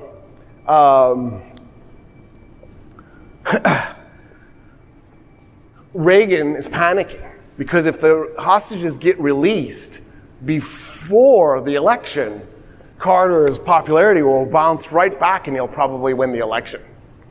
So they've got to stop this from happening. So they figure out who Carter's been negotiating with. His name is Rafsanjani. In the early days, he had his hands in so many different things that I nicknamed him the Prince, as in Machiavelli's The Prince.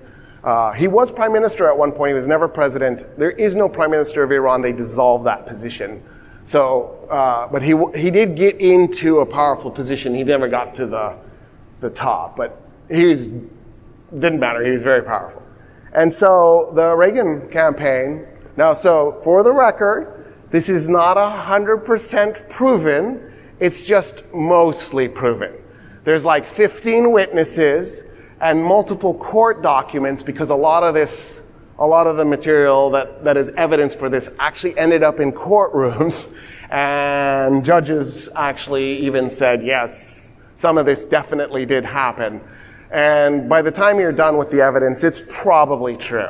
I'm confident this is true. What happened was the Reagan campaign sent a group of men. They met with Rafsanjani. They came with briefcases.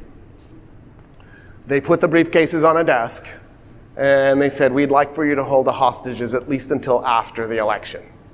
Rafsanjani went, I thought you said you were from the United States. They go, we are. And Rafsanjani goes, what's in the suitcases? And they go, you'll like it. It wasn't $20 bills. It was more. And so he opens it up and he goes, you know what? I'm going to see what I can do. He had successfully negotiated with the students to release the hostages. He goes back and he renegotiates with them to keep the hostages. The election happened. Reagan wins. Carter doesn't know this has happened. So he's still got his sleeves rolled up, negotiating, trying to get the hostages released. He's negotiating while Reagan's being inaugurated. Like, he was so determined to make it happen. And of course, moments after Reagan is inaugurated president, they release the hostages as planned so that Reagan can get credit for it.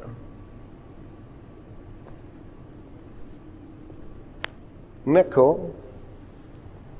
By the way, it is the second time that I'm aware of a US president throwing an election by working with a foreign power. The first time was when Nixon got President Thieu to leave the Paris Peace Accords in 1968. And that's 100%. There's no leftover slight doubt in that one, in part because we have a recorded conversation of LBJ freaking out when he finds out what's happened. And saying, that man has committed treason, that man being Nixon. And it's one of the reasons why Nixon was so paranoid that he cheated in 72. He was worried that if a Democrat beat him in 72, they'd find out he had rigged the election in 68. So don't cheat in a race you're going to win anyway. If you're going to cheat, only do it in the races you're going to lose. I just think that should be a rule. Always. Also, do the math, like figure out how much you should cheat. Like, don't over cheat, because sometimes that backfires on you. Get it right. Like, work it out first. So, the hostages get released, and then Reagan decides that it would be really fun to do a proxy war with Iran. And what the United States does is it goes to Saddam Hussein, the president of Iraq, and it says, you have a grievance with Iran, isn't that correct? And Saddam Hussein said, yeah, our border on the Shatt al-Arab isn't quite resolved, and we'd like that straightened out. And he goes, and the Reagan guys are like, yeah, couldn't your grievance go beyond that? And they go, what do you mean? And go, isn't Khuzestan Arab? That's the Arab part of Iran. Wouldn't it be better if an Arab country ruled the Arab part of Iran? And Saddam Hussein went, now that you mention it, that does sound like a good idea. And so the Reagan guys say, well, they just decapitated their military. It's like Stalin's purges. It's going to take them forever to recover from this. Attack them now. We'll supply you. We'll run you the weapons, whatever you need. And Saddam Hussein obliges. And in 1981, Iraq attacks Iran. It's a 8-year-long war. It's a complete disaster for both Iran and Iraq. The low number is 750,000 Iranians die, 250,000 Iraqis die. The high number is just double that. Nothing is gained. The border doesn't really change in any meaningful way, and the world is not better off for having done it. The war ends, and Iran that whole time then is in emergency mode. So whether you like the theocracy or not didn't matter. This is life and death. This is survival. There's this catastrophic war where Iranians are losing a huge number of lives. 3 people die for every Iraqi. So even though the war is a stalemate, there's no real winner in this thing, the cost to Iran was catastrophic and through the roof. And so Iranians were willing to fight for the Islamic Republic, whether they liked it or not, because this was a matter of nationalism and national identity. And then the war ends. Pretty much for no reason other than the Ayatollah Khomeini goes, you know what, why not? Let's stop. Saddam Hussein kept saying, please, let's stop. This isn't going anywhere. He's like, no, you turned it into a holy war. Saddam Hussein's like, I'm an idiot for starting the war. I should have never trusted the Americans. The war ends. Iran's trying to get back on its feet. Iraq's trying to get back on its feet. The next thing you know, the United States is smashing Iraq into the Stone Ages in 1991.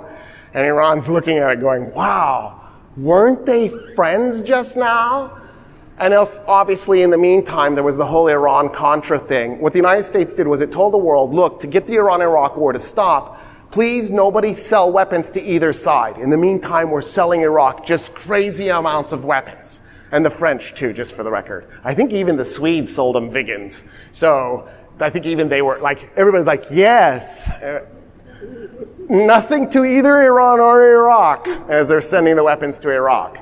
Including, we sent them sarin gas and VX gas and mustard gas and anthrax, just for the record. So those weapons of mass destruction we blow up Iraq for later, we knew they had them because we had the receipts.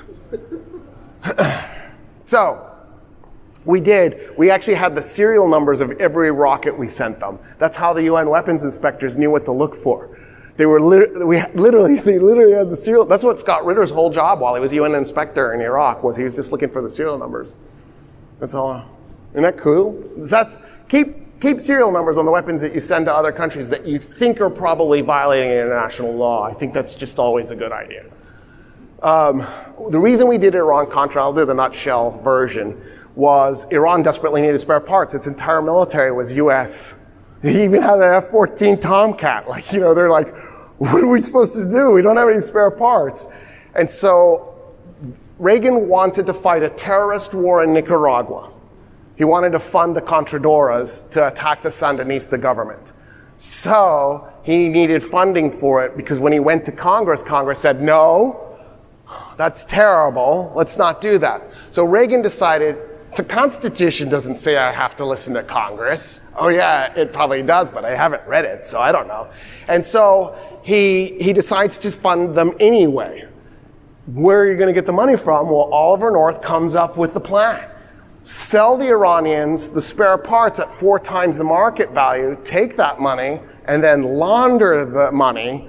And I mean, it's a loop-de-loop launder. Like it goes to Brunei, and I think it went through, I don't remember how many countries. It's really complicated. It gets to Israel. Israel had a cache of AK-47s they kept capturing after Arab-Israeli wars that they were selling to the highest bidder. And in this case, it turns out it's the CIA. The CIA buys the AK-47s using that Iranian money and then sends them to the Contradoras so that the Contradoras can shoot Nicaragua up.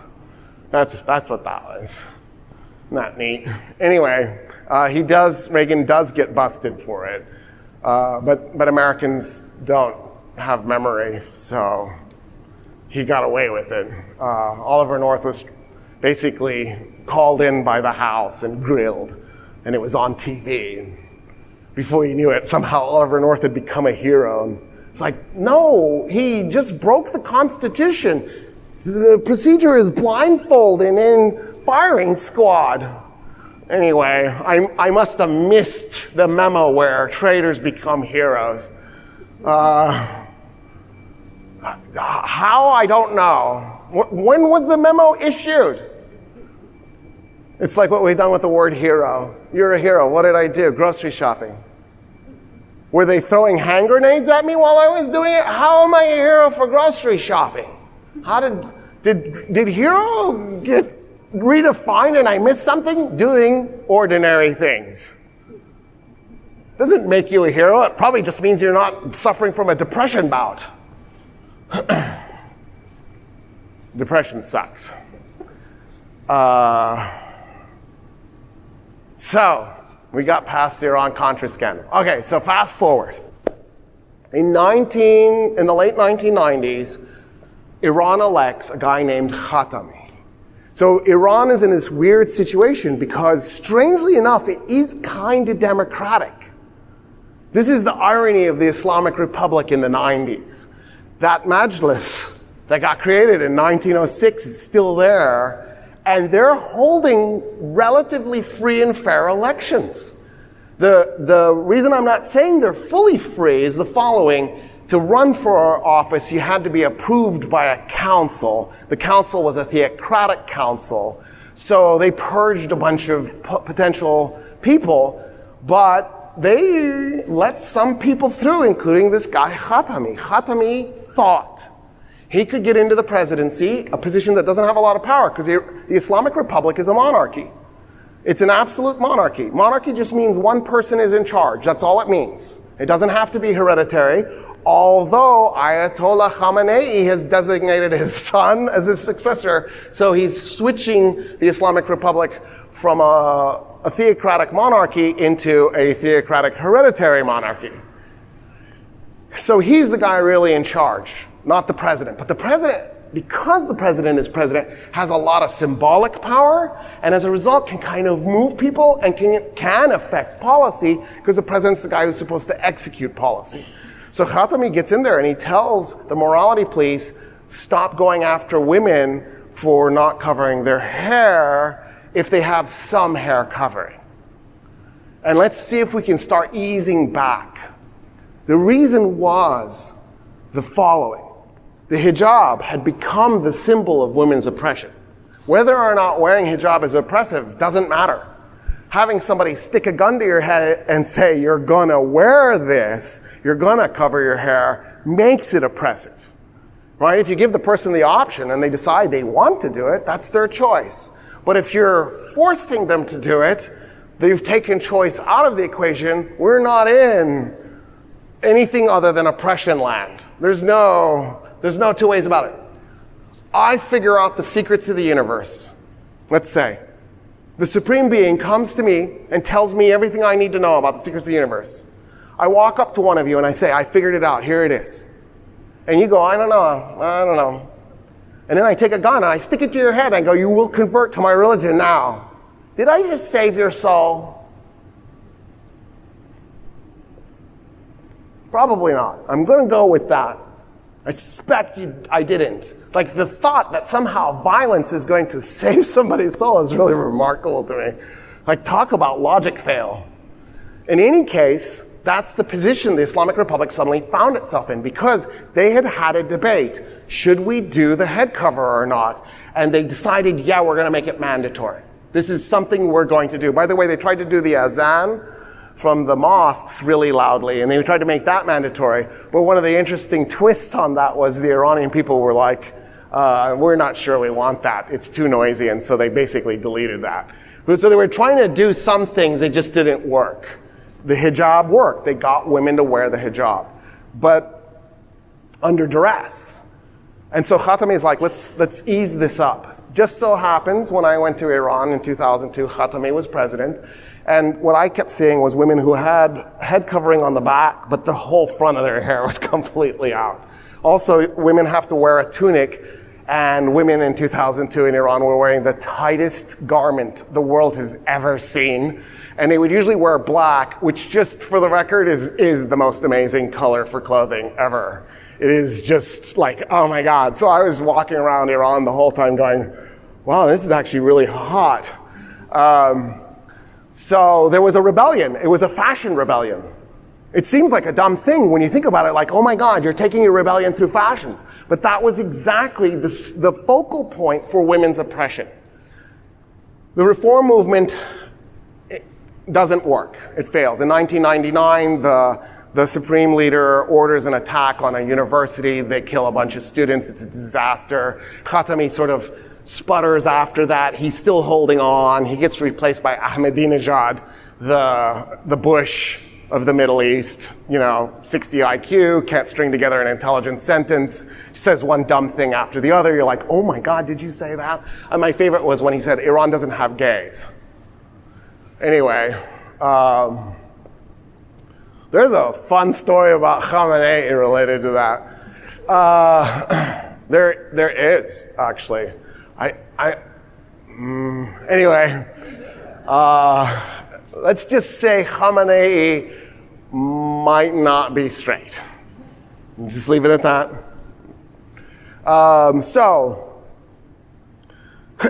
The Islamic Republic reform movement fails. Ahmadinejad is this right-wing lunatic, takes Iran the exact opposite direction. We played a role in this.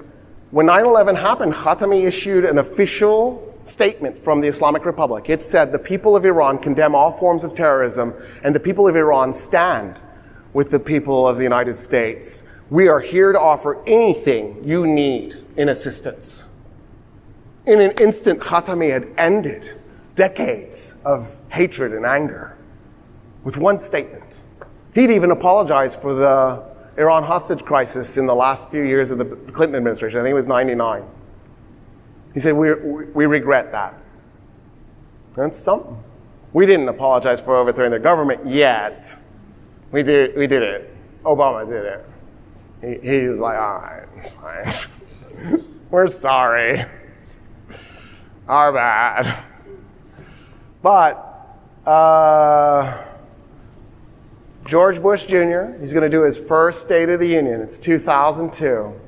The whole world's going to watch because 9/11 just happened. And what does he say? There is an axis of evil that runs from North Korea through Iran to Iraq. And the Iranians go, what are you talking about? Because not only did they offer us assistance, they gave us assistance. We told them we're going to blow up the Taliban in Afghanistan. And the Iranians go, dude, we've been fighting a proxy war we have a whole group of soldiers on the battlefield who are Afghans who fight that we supply. We'll give you their contacts. And you can use them as your ground forces. And Bush is like, sure. And the next thing you know, he's calling Iran evil. That was it. That was the end of the reform movement, because all the hardliners went, oh, you work with the great Satan, they backstab you. This is what you get. You should have never helped them. And of course, the average Iranian's like, yeah, it looks like that to me from here. So, in 2009, there's the Green Movement. The Iranian people rise up. They're attempting democracy again. Their goal is to to reform the Islamic Republic, not to overthrow it. Their goal is to force the Islamic Republic to make dramatic changes, especially around women's rights, but everything. And the Green Movement doesn't last very long. It fizzles out and it goes down. It taught the world a big lesson, though. So what the Green Movement would do is they would protest in the most important spot in every city. So in the most important location in Tehran. And then they'd go home for dinner. And then in the morning when they'd show up at that spot to protest again, the police would have it cordoned off. So the only way to get into that spot would have been to battle the police. So then the protesters would go to the second most important spot in the city and protest there, and then they'd go home for dinner, and when they come back in the morning, that's cordoned off. So then they'd go to the third and the fourth, and by the time they were at the 16th, it was like an alley that nobody even saw, and the revolution was over. The Arab Spring learned that lesson, so when they took to the streets, they permanently occupied that location 24/7. And then when we decided to do the Arab Spring, we took that lesson and we called it Occupy Wall Street. Isn't that cool? So 2019 rolls along. Iran has another attempt. It doesn't last. It burns out pretty quickly. Earlier this year, Khuzestan, the southwest corner, the Arab part, it's Arab minority now, as far as I know. It's majority Persian, but it's traditionally the Arab part. It went into rebellion. It has not actually stopped being in rebellion. It has maintained that rebellion. But then, a little bit over 7 weeks ago, I think we're closing in on the 8-week mark, an Iranian woman, actually she's a Kurd to be precise, right? So she's not a Persian Iranian, she's a Kurdish Iranian. She was in Tehran visiting. The Kurds are not allowed to have their first names. So she went by Mahsa Amini is her Persian name. And she shows up. Her head covering wasn't on correctly. She gets arrested. She's put into the morality police van. And all the witnesses say, one of the morality police, she was mouthing off. She was telling him to go to hell. She was calling him all sorts of ugly names. One of the morality police guys got mad and he raised his leg and he kicked her in the head and smashed her head against the metal side of the truck. And then when she gets to the police station, the cameras are there, it's rolling, so you can see her. She walks over. She looks like she's gonna sit down. She gets up. She walks over to a person. It looks like she's gonna have a conversation with the person. She falls down, she dies. It turns out she had a brain injury and it was swelling, and it finally swelled to the point where it caused her to lose consciousness. That's why she passes out in that moment. And then she dies of her injuries. That's it, that was the spark. Iran has now been in a revolution now. It'll be 8 weeks here shortly, and there's no signs it's letting up. In Iranian culture, on the 40th day after a person dies, you have to have a ceremony to talk about that person, to mourn that person. So these 40ths keep popping up. Like just 2 weeks ago, Mahsa Amini's 40th came up, and people took to the streets, and the violence level increased because now people are reminded and they're angry and they're in large crowds. And so the people who were killed in the early days of this revolution now, their 40ths keep popping up. So about 10 days ago, no, was it more? 2 weeks ago, let's say, the Revolutionary Guard leader said, we're going to start using live bullets. We're going to intentionally start killing you. You need to stop. You need to get out of the streets. He said it on a Friday. That Saturday and Sunday, there was definitely a drop in the protest. People definitely got scared. By Monday, they were protesting again. Before you knew it, the protests were even larger than they were before. So it didn't work. They weren't intimidated off the streets. And then what happened was the government actually came and said, you got to stop killing people because these 40ths are causing so much more revolutionary force afterwards. So you have one guy saying, we're going to kill, and then you have the supreme leader saying, please stop. We can't manage this. Iran's economy is on the verge of collapse. The petrochemical industry went on strike. The oil industry went on strike. The gas industry went on strike. A bunch of the truckers, not all of them, but a bunch of them went on strike. There are whole bazaars that have gone on strike. There are whole segments now of the Iranian economy that's in free fall. And of course, this is on top of all the sanctions that have been imposed on Iran. And so the Iranian state can't do this forever. There is an end point to this. One of the hopes was that oil prices would continue to plunge because that takes out the ability of the Islamic Republic to fund itself. And then OPEC raised oil prices to stabilize Venezuela, Russia, and Iran. And so that's not happening. But nonetheless, the Iranian state is collapsing. The question is, what happens next? So this revolution is an unusual revolution. It's unlike probably anything ever before. And one of the reasons is it's a woman's uprising. The slogan for this revolution is Zan Zendegi Azadi, which means life, women, liberty. Like that's the slogan for the revolution.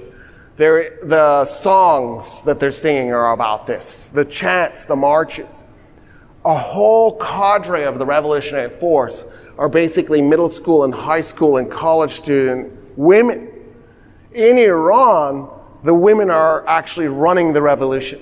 So when I talked about petrochemical and gas and petroleum, those guys are all men. It's a 90% male-dominated economic field who are siding with the women in the revolution. Like they're clear about this. It's not only about women's rights.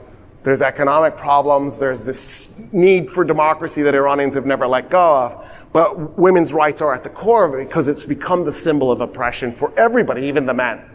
And that's what's really interesting about this. Because if you look at some of the protests, the hijab is gone. Like all these women have torn off their hijab. But there are also this cadre of totally covered women, that not just hijab, but even chador, which is more, it covers, they tie it off under your chin, who are standing with the women who don't have hijab, who are saying, we want women to have the right to choose.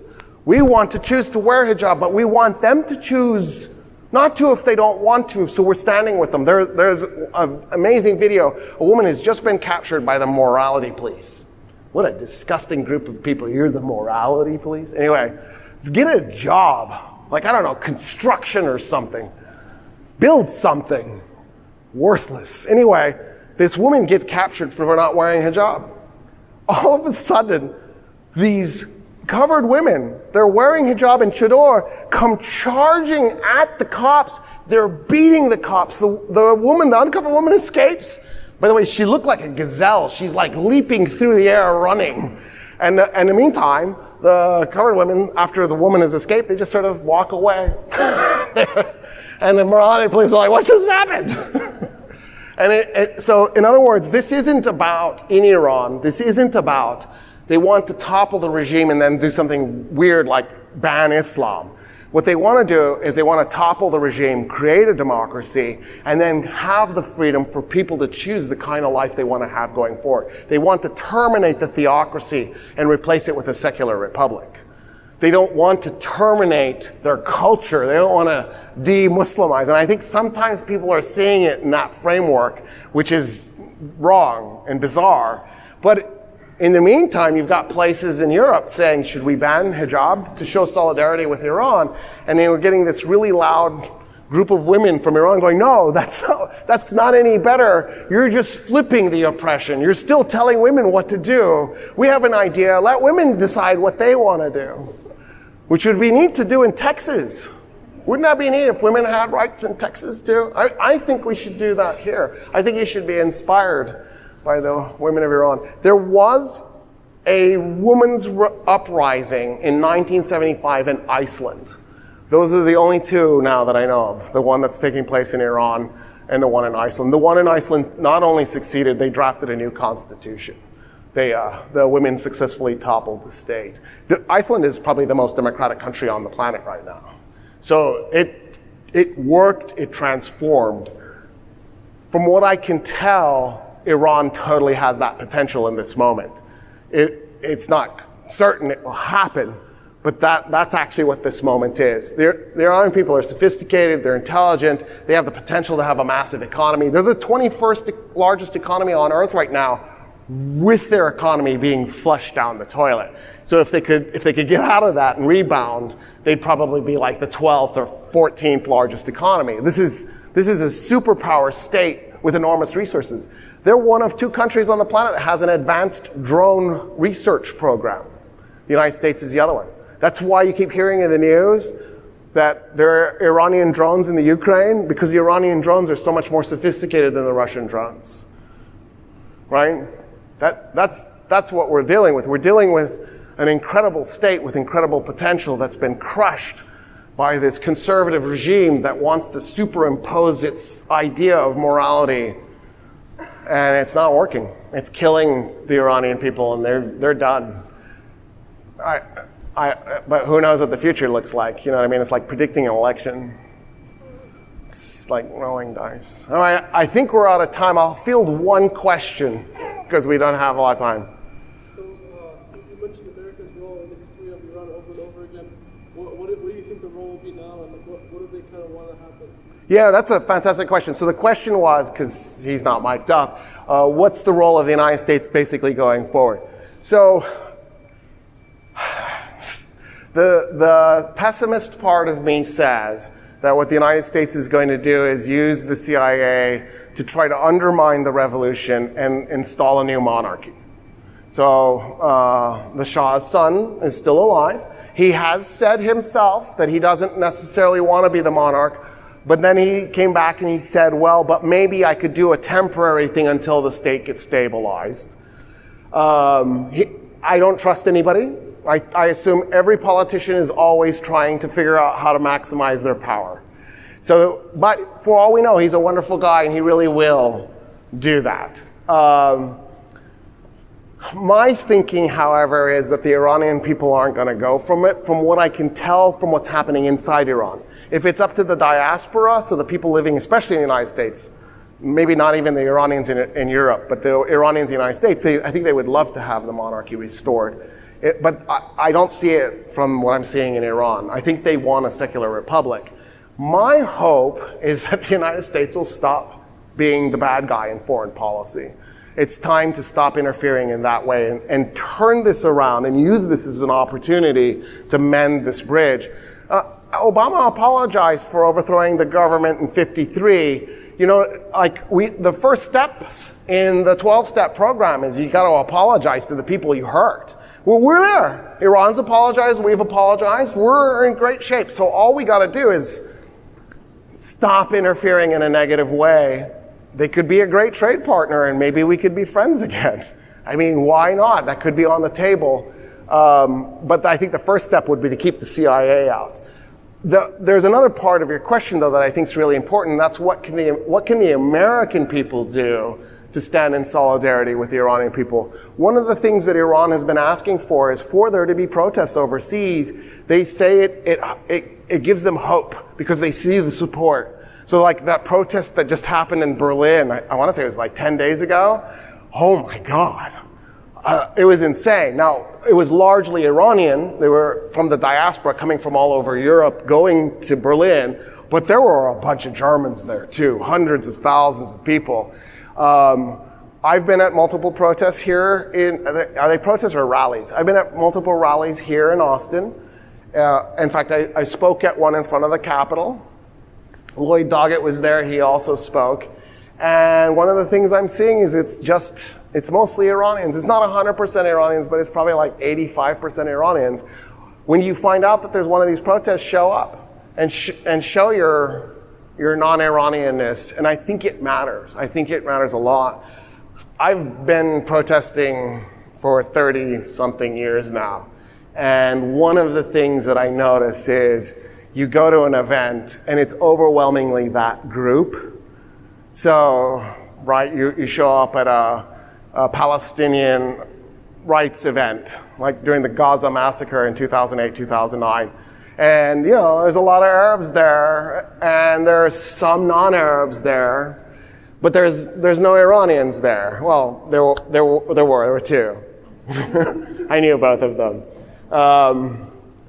And then then you go to the Green Movement event that same year, 2009, and there weren't any Arabs there. It was just Iranians, and there weren't any white people there. It was really just Iranians. And every time I kept thinking, man, if everybody cared about the other guy just a little bit more, and we could make these events cross over, maybe we'd have some power and we wouldn't be so fragmented. By the way, there is great value in showing up to these events, even if it's not your group, because you get experience doing them. For example, my role in the Green Movement in 2009 was to get in front of the Iranian protesters and slow them down. They just wanted to race, and it's like, no, our goal is to mess up traffic. Slow down, slow down. And so I was this guy walking backwards doing that. And then afterwards, they would ask me, how do you know all this stuff? Well, because I was at this protest and that protest and this protest. In other words, don't wait until your group's on the line. Get out there and do it now. Care about other people. In this case, it's the Iranians. And it's an amazing event because, if you're a feminist, it's there. If you believe in religious freedom, it's there. If you believe in democracy, this is that revolution. There are all these things on the line that most people, I think, can get behind. Anyway, so my hope is that we as Americans will start to support that way without getting heavy-handed and interfering, which is our ugly past. They already know what they need. We don't need to tell them what they need. Trust me. When I was there in 2002, I just walk up to random Iranians and just start political conversations. And it was amazing how informed, walking down the street. Like, you walk down the street here and start a political conversation, you're just going to get gibberish. It's nonsense. Oh, by the way, Jon Stewart did that. He went to Iran and did a show. And I want to say it was 2007, so it was like 5 years after my experience. And he had the same experience. He just walk up to random Iranians. And you know how they always have those comedy things where you walk up to a random American and you go, did you know? And then you tell them some wrong fact and they're like, oh, I didn't know. Australia is 3 times larger than Russia? For real? And the capital of Australia is Singapore, and and you mock us. Don't be that person. All right, so we're definitely out of time. We're over, and so I'm going to have to call it here. Thanks so much for coming.